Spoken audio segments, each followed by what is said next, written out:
My twin, however, struggled socially, and she started to resent that I could talk to people while she felt awkward. This jealousy reached a boiling point during our 14th birthday party when no one showed up for her on her birthday. I have no idea why her friends did that to her, but in stark contrast, my friends took me out for ice cream, and I had an overall wonderful day. This infuriated my sister further.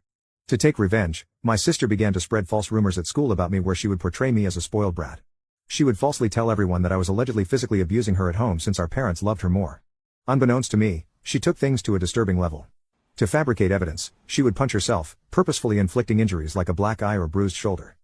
The next day, she would confidently walk into school, displaying the self-inflicted injuries as proof of my supposed violence and make-up stories.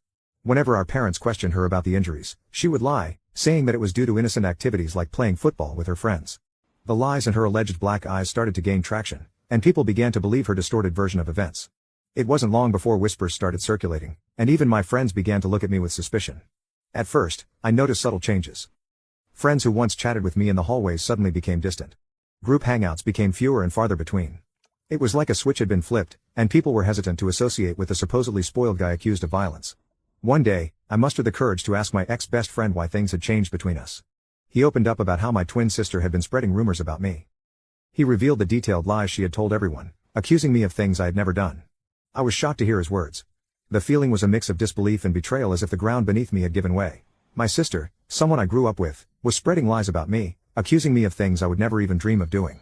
It was a betrayal that cut deep, leaving me with a knot in my stomach and a heavy heart. I confronted my sister the day after school, but she chose to ignore me. I begged her to stop lying about me, but she smirked at me and told me that I deserved to rot alone.